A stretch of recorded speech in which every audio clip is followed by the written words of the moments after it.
I'm going to read a story to you by Patricia Polacco, and it's called The Keeping Quilt. I think that's a perfect title for this particular story.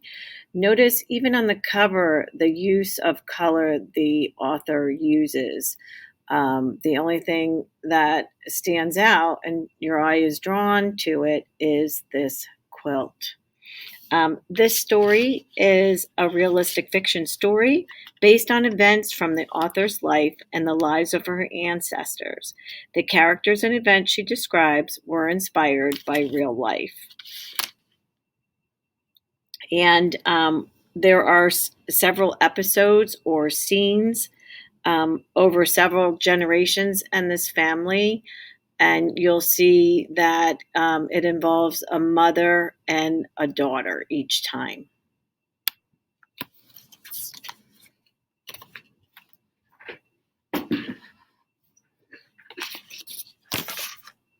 So here is the Statue of Liberty and her ancestors coming over to Ellis Island. So I want you to think about, why do you think she may have included that? When my great-grandma Anna came to America, she wore the same thick overcoat and big boots she had worn for farm work. But her family weren't dirt farmers anymore. In New York City, her father's work was hauling things on a wagon, and the rest of the family made artificial flowers all day. Everyone was in a hurry, and it was so crowded, not like in back home Russia. But all the time, it was their home, and most of their neighbors were just like them. Notice the use of color. When Anna went to school, English sounded to her like pebbles dropping into shallow water. Shh, shh, shh. In 6 months, she was speaking English. Her parents almost never learned, so she spoke English for them, too. The only things she had left of back home Russia were her dress and the babushka she liked to throw up in the air when she was dancing. There's her dress and her babushka. That's traditional Russian word for like headscarf. And there she is playing with it. And her dress was getting too small. After her mother had sewn her a new one, she took her old dress and babushka. Then from a basket of old clothes, she took Uncle Vladimir's shirt, Aunt Havela's nightdress, and an apron of Aunt Natasha's. "We will make a quilt to help us always remember home," Anna's mother said. "It will be like having the family in back home Russia dance around us all night." Look at the color. And the people that they were just talking about in back home Russia, they're done lightly.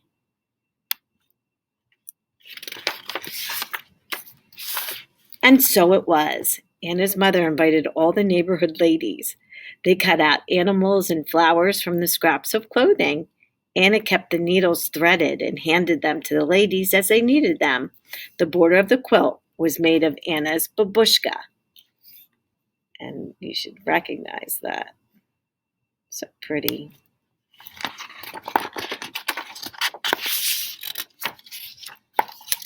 On Friday nights, Anna's mother would say the prayers that started the Sabbath. The family ate challah and chicken soup. The quilt was the tablecloth. There it is. They're enjoying their family dinner. Anna grew up and fell in love with great-grandpa Sasha. To show he wanted to be her husband, he gave Anna a gold coin, a dried flower, and a piece of rock salt, all tied into a linen handkerchief. The gold was for wealth, the flower for love, and the salt so their lives would have flavor. She accepted the hanky. They were engaged. So that's some of their tradition. And they are sitting on the quilt. So it went from the table to kind of like a picnic.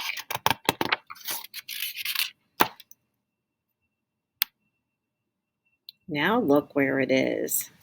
Up here, over the bride and groom. Under the wedding Hoopa, Anna and Sasha promised each other love and understanding. After the wedding, the men and women celebrated separately. So that was their tradition as well, to celebrate separately. So it's the Hoopa. Now look what it's going to be doing. Oh, look, look, look. Carefully, one of my favorite things. When my grandma Carly was born, Anna wrapped her daughter in the quilt to welcome her warmly into the world.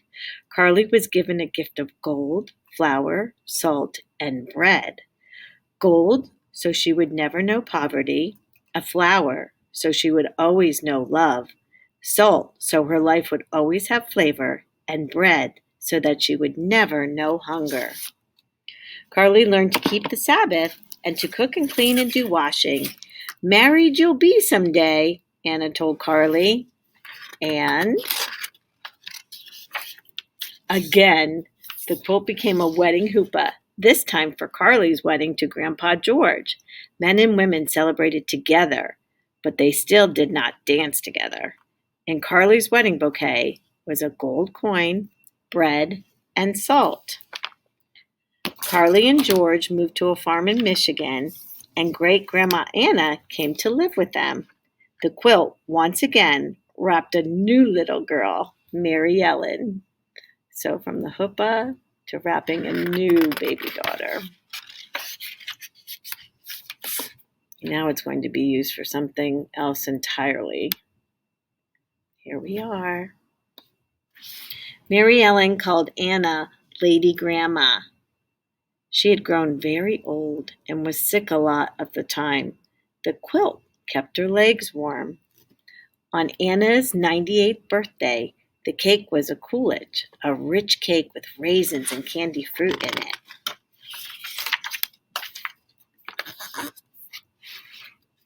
When great-grandma Anna died, prayers were said to lift her soul to heaven. My mother, Mary Ellen, was now grown up. There she is, all grown up and sad.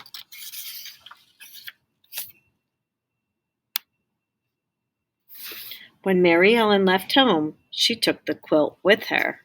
When she became a bride, the quilt became her Hoopa.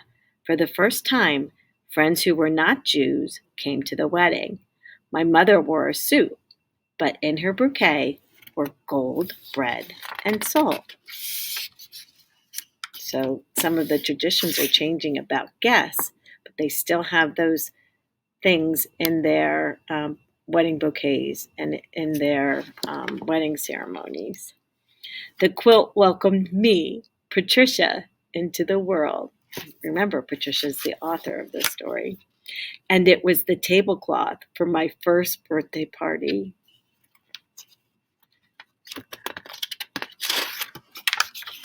Gives me goosebumps. At night, I would trace my fingers around the edges of each animal on the quilt before I went to sleep. I told my mother stories about the animals on the quilt. She told me whose sleeves had made the horse, whose apron had made the chicken, whose dress had made the flowers, and whose babushka went around the edge of the quilt. The quilt was a pretend cape when I was in the bull ring, or sometimes a tent in the steaming Amazon jungle. So she has a great imagination.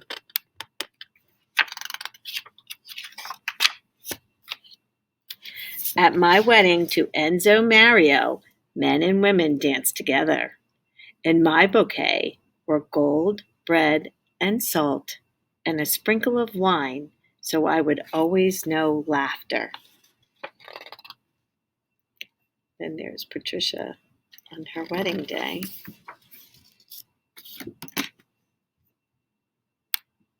And the last page. 20 years ago, I held Tracy Denise in the quilt for the first time. Someday she too will leave home and she will take the quilt with her. And I was fortunate enough to meet Patricia Polacco at Kutztown University um, pretty many years ago now. And she had the quilt with her. And so it was displayed, and it was quite beautiful. And the reason I was able to do that is she was actually good friends with Dr. Dornish, one of my professors at the university. And I still remember the event with fond memories. I hope you enjoyed this story about her family and one of the many traditions that she celebrates.